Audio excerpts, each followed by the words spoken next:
Hello, my name is Blake Patterson, and welcome to Real Values. On this week's episode, I discuss May December.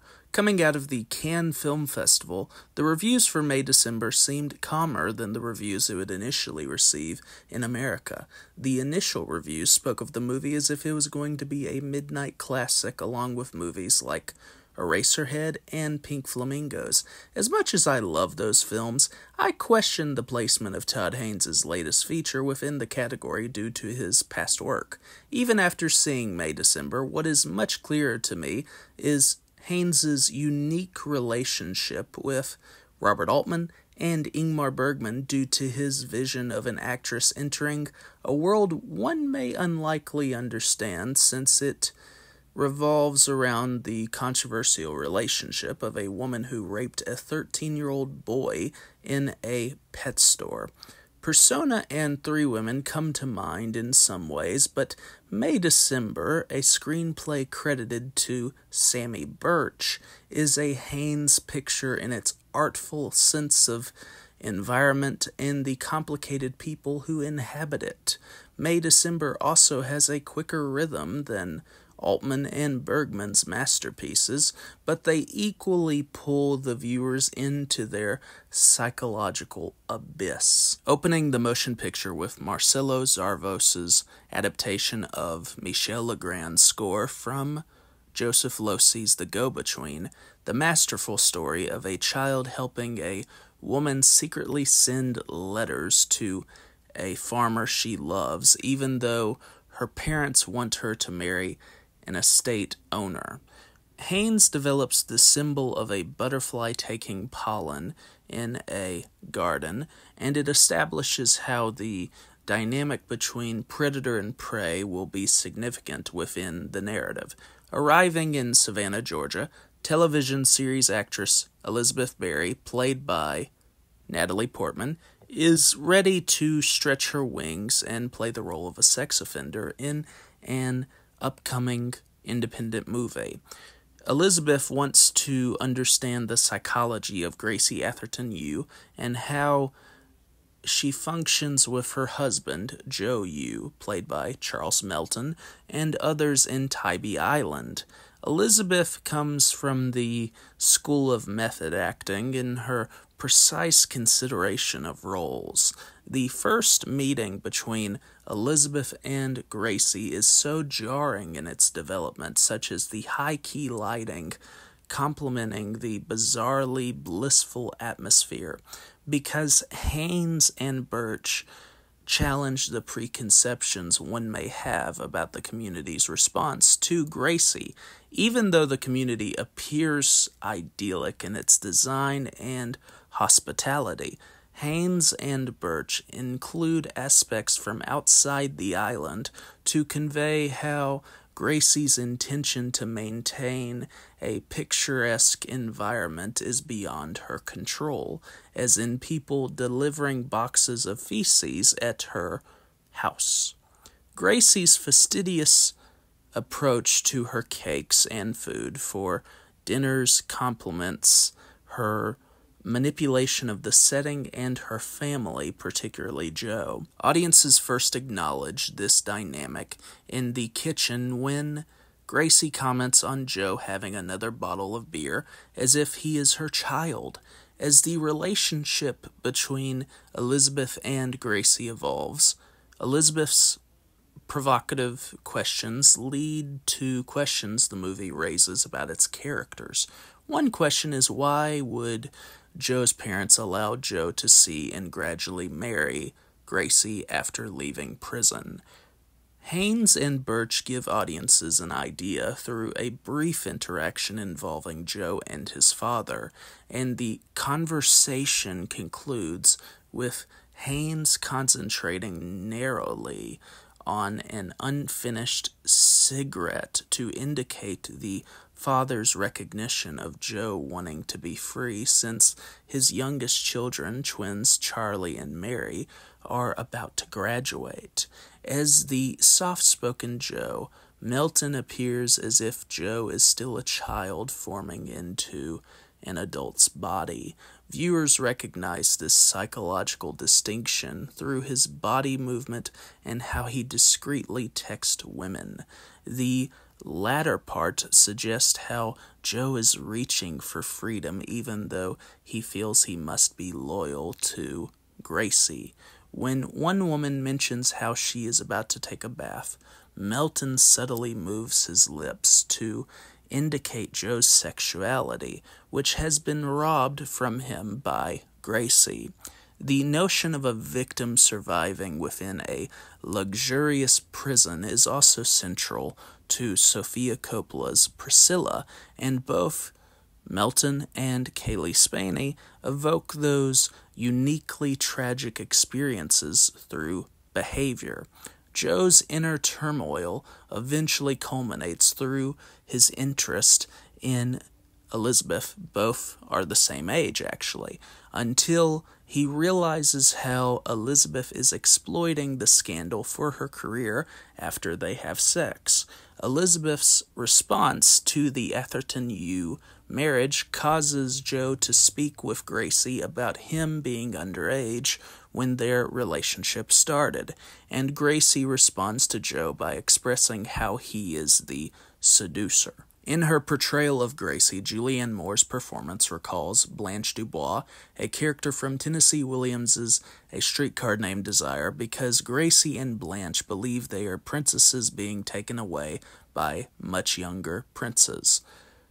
Moore's performance is carefully modulated in how she presents Gracie's naivete and overreactions by conveying how she feels emotionally akin to a child. Gracie's place on Tybee Island is one massive playset for her to control where each doll as in her family should be to complete her optimistic vision. As she expresses to Elizabeth after dinner at a restaurant, Gracie's naivete is a gift for her to forget about her issues by creating an escape through the island, even if it continues to affect Joe and her family before the scandal.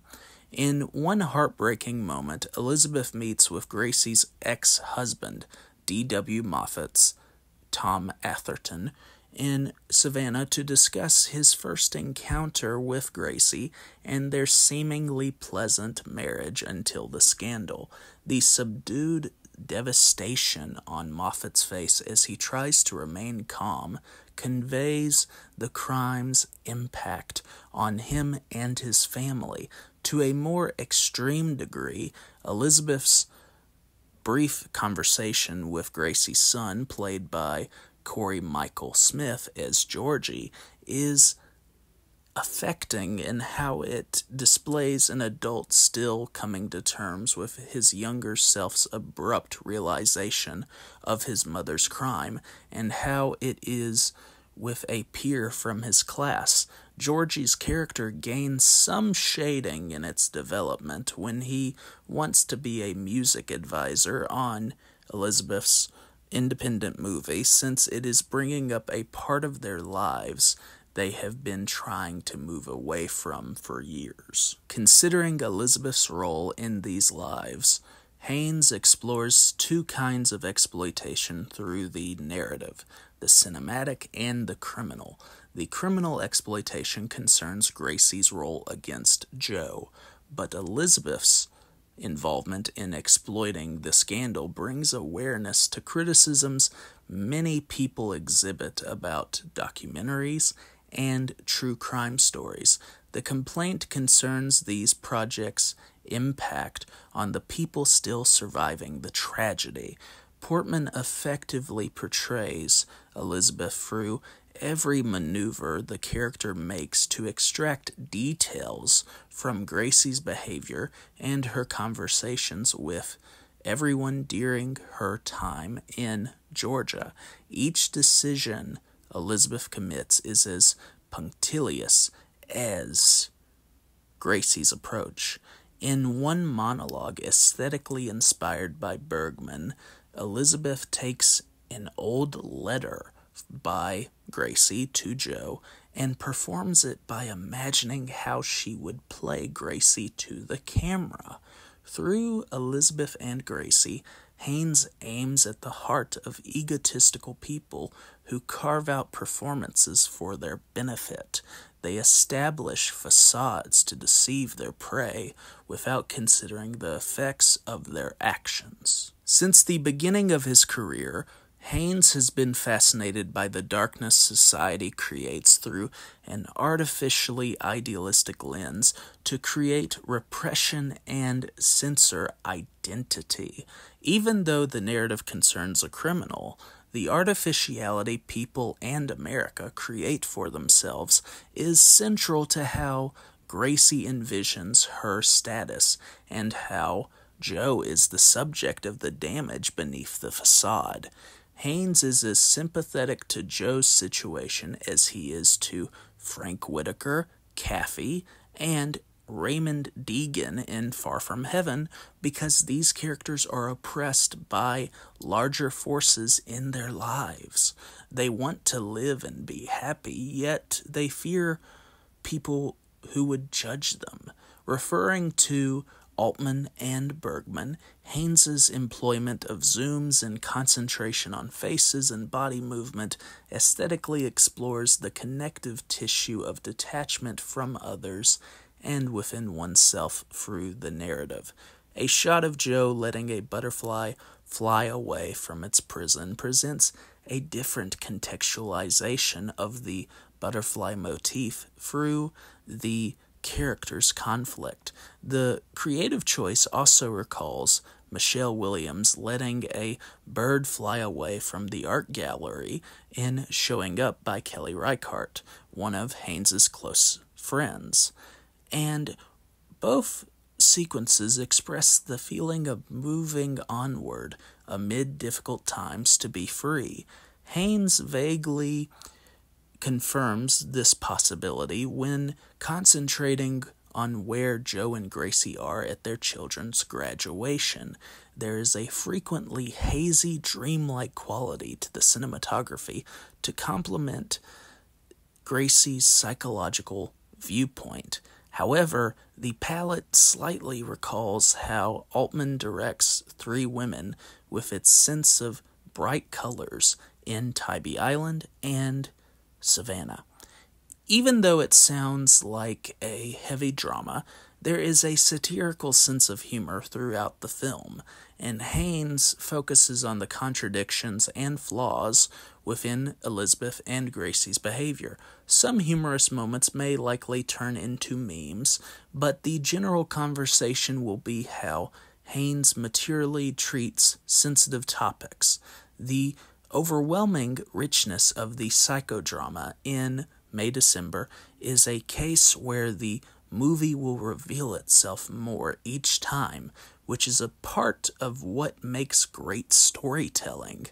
If people had forgotten their interest in provocative stories, Haynes's latest achievement should remind people of killer films being the producers behind Happiness and of Haynes's exemplary abilities in crafting through different styles. Thank you for watching this video. Have a great night.